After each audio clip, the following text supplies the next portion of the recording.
और morning prime में अब जरा राजस्थान की बात करें। राजस्थान में लोकसभा चुनाव की जंग के बीच दौसा में बीजेपी के दो दिग्गजों के बीच अलग ही लड़ाई शुरू हो गई है। राज्य के मंत्री किरोड़ी लाल मीणा ने दौसा की सांसद जसकौर मीणा के सांप वाले बयान पर पलटवार कर दिया। उन्होंने कहा कि उनके लिए वो ही सांप है और उनके जैसे ऐसे बयानों की वजह से ही पार्टी ने उन्हें किनारे कर दिया है। दरअसल इस बार बीजेपी ने दौसा लोकसभा सीट से कन्हैया लाल को प्रत्याशी बनाया, जिसके बाद मौजूदा सांसद जो हैं वो अब उनके ऊपर कहीं ना कहीं ये संकट आया। किरोड़ी लाल मीणा ने एक बड़ा पलटवार किया है।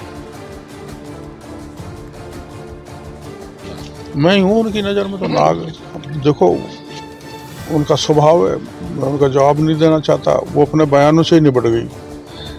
किरोड़ी लाल जी को जितना गुस्सा, मैंने आप बताओ, मैंने कभी उनके खिलाफ बयानबाजी की है क्या? गलत, मर्यादा में रहना चाहिए आदमी, ऐसी बयानबाजी नहीं करनी चाहिए। चाहे प्रतिपक्ष के लोगों पे भी बयान करें तो वो मर्यादा होनी चाहिए। और इससे पहले राजस्थान की दौसा सीट से सांसद जसकौर मीणा ने एक मौजूदा उम्मीदवार कन्हैया लाल की चुनावी जनसभा के दौरान घर के सांपों को निकालने कर उन्हें खत्म करने का बयान दिया था।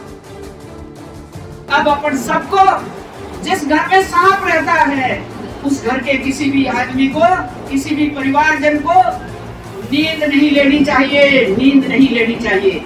ये दौसा संसदीय क्षेत्र है, इसके अंदर के सांपों को निकालकर, जो कांग्रेस के सांप बने हुए थे उन सांपों को निकालकर समूल नष्ट कर भारतीय जनता पार्टी के प्रत्याशी भाई कन्हैया लाल जी को निश्चिंत करते हुए भारी बहुमत से जिताना है। और यहां आपको बता दें, राजस्थान में लोकसभा चुनाव के लिए आज बड़ा दिन है। आज कई पार्टियों के दिग्गज नेता अपना नामांकन दाखिल करने वाले हैं। झालावाड़ सीट से वसुंधरा राजे के बेटे और बीजेपी प्रत्याशी दुष्यंत सिंह नामांकन दाखिल करेंगे। वहीं कोटा सीट की बात करें तो लोकसभा स्पीकर ओम बिरला भी आज अपना नामांकन भरने वाले हैं। साथ ही साथ भीलवाड़ा सीट से कांग्रेस प्रत्याशी सीपी जोशी भी आज अपना नामांकन दाखिल करेंगे। झालावाड़ सीट से दुष्यंत सिंह के नामांकन से पहले बीजेपी अध्यक्ष जेपी नड्डा एक जनसभा को भी संबोधित करने वाले हैं, जिसमें पूर्व सीएम वसुंधरा राजे भी मौजूद रहेंगी।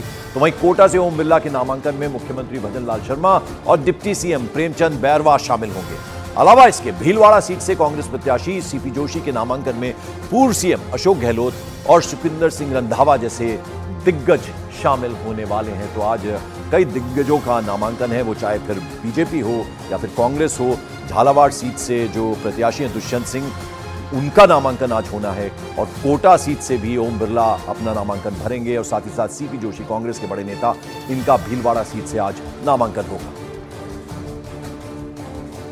और राजस्थान में जैसा हमने बताया, बड़े नेता अपना नामांकन पर्चा दाखिल करने जा रहे हैं। अब जरा ग्राफिक्स के जरिए आपको दिखाते हैं कौन कौन से चेहरे आज अपना नामांकन दाखिल करेंगे। तो ये चेहरे जो हैं उनमें ओम बिरला हैं, बीजेपी के कोटा से नामांकन भरेंगे लोकसभा स्पीकर। उसके अलावा दुष्यंत सिंह बीजेपी के कैंडिडेट हैं, झालावाड़ से अपना नामांकन भरेंगे। और वहीं सीपी जोशी, अगर कांग्रेस के नेता की हम बात करें तो भीलवाड़ा से अपना नॉमिनेशन दाखिल करने वाले हैं। और मॉर्निंग प्राइम में अब बड़ी खबर उत्तर प्रदेश से। उत्तर प्रदेश में समाजवादी पार्टी के नेता शिवपाल यादव ने बदायूं लोकसभा सीट से उम्मीदवारी छोड़ने का ऐलान कर दिया है। शिवपाल यादव ने समाजवादी पार्टी के अध्यक्ष अखिलेश यादव को एक प्रस्ताव भेजा है। इस प्रस्ताव में बदायूं लोकसभा सीट से शिवपाल यादव ने अपने बेटे आदित्य यादव को कैंडिडेट बनाने की मांग की है। तो अब कहीं ना कहीं ऐसे में तनाव बढ़ता हुआ नजर जरूर आएगा अखिलेश यादव के लिए। बदायूं सीट से अपनी उम्मीदवारी छोड़ने का ऐलान कर दिया है शिवपाल यादव ने और यहां से अपने बेटे आदित्य यादव को प्रत्याशी बनाने की उन्होंने मांग की है सपा प्रमुख अखिलेश यादव से। तो बता दें कि यह प्रस्ताव बाकायदा भेजा गया है चाचा की तरफ से भतीजे अखिलेश यादव को, और उन्होंने बदायूं सीट से अपना जो उम्मीदवारी है वो एक तरह से सौंपने की गुजारिश की है अपने भतीजे अखिलेश यादव से, और यहां से अपने बेटे आदित्य यादव को कैंडिडेट बनाने की मांग की है। और इसका प्रस्ताव बाकायदा भेजा गया है अखिलेश यादव को।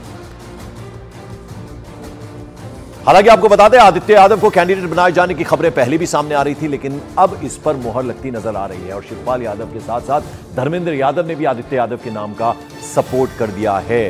तो न सिर्फ शिवपाल यादव बल्कि धर्मेंद्र यादव ने भी कहा है कि आदित्य यादव को सपोर्ट होना चाहिए, यानी वो बदायूं से अब उम्मीदवार हों, इसकी गुजारिश की गई है। यह प्रस्ताव भेजा गया अखिलेश यादव के पास।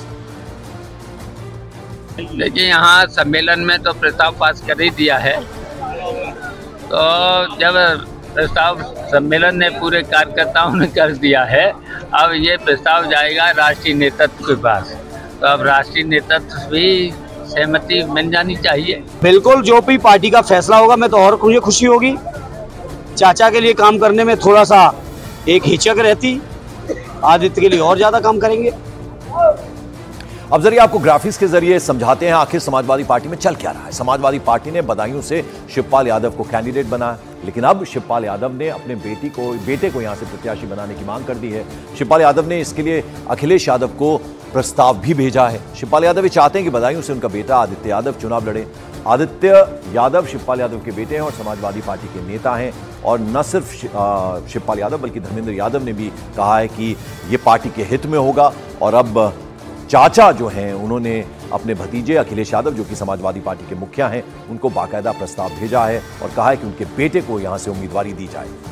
और अब जिस सीट के लिए यह पूरी बहस शुरू हुई है उसका सियासी गणित भी आपको समझा देते हैं।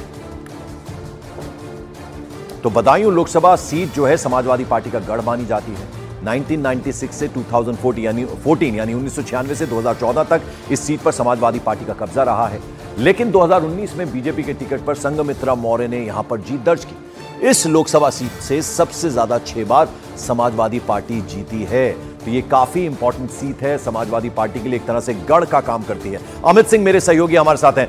अमित, ये थोड़ा इंटरेस्टिंग होता जा रहा है। शिवपाल यादव की यहां से उम्मीदवारी थी, अब वो चाहते हैं कि वो नहीं, उनके बेटे यहां से चुनाव लड़े और ये प्रस्ताव भेजा है उन्होंने सपा प्रमुख अखिलेश यादव। जी हाँ पंकज, कुछ दिन पहले ही हमने मॉर्निंग प्राइम में ही ये अपने दर्शकों को ये खबर दिखाई थी कि आदित्य यादव बदायूं से चुनाव लड़ सकते हैं, कि शिवपाल यादव चाहते हैं कि उनके बेटे चुनाव लड़े। और इस बाबत उनकी अपने परिवार में उनके राष्ट्रीय नेतृत्व अखिलेश यादव से इस बाबत बात भी हुई थी और कहीं ना कहीं अखिलेश यादव ने इस बारे में हामी भी भर दी थी। अब बदायूं से ही आदित्य यादव क्यों चुनाव लड़ रहा है, तो इस पर सवाल उठता है। तो जाहिर तौर पर यह बदायूं जो सीट है समाजवादी पार्टी इसे काफी ज्यादा सेफ मानती है, जिस तरीके से मैनपुर और आजमगढ़ को सेफ मानती है समाजवादी पार्टी अपने लिए। हालांकि आजमगढ़ से पिछली बार धर्मेंद्र यादव हार गए थे, उसी तरीके से इस बार बदायूं सीट को काफी ज्यादा सेफ मान रही है समाजवादी पार्टी। और इसी वजह से शिवपाल यादव चाहते हैं कि उनके बेटे आदित्य यादव यहीं से चुनाव लड़े ताकि उन्हें आसानी हो जीत हासिल करने में। और बदायूं सीट की अगर बात करें तो 6 बार यहां से समाजवादी पार्टी का उम्मीदवार को जीत हासिल हुई। तो ऐसे में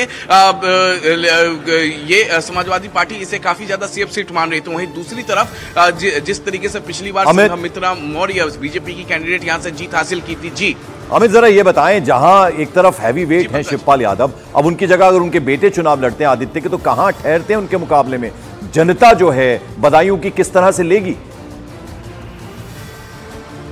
जी हाँ बिल्कुल, देखिए ये सवाल लगातार बना रहेगा। लेकिन जिस तरीके से पिछले दिनों हमने देखा शिवपाल यादव लगातार बदायूं सीट पे ही लगातार वो घूम रहे थे, लगातार वहां पर चुनाव प्रचार कर रहे थे और जिनसे भी मिलते थे, चाहे वो पार्टी कार्यकर्ता या फिर डोर टू डोर जाकर गाँव में लोगों से जब बातचीत करते थे तो ये मैसेज जरूर वो देते थे कि उनका बेटा आदित्य ही संभवतः यहाँ से चुनाव लड़ेगा।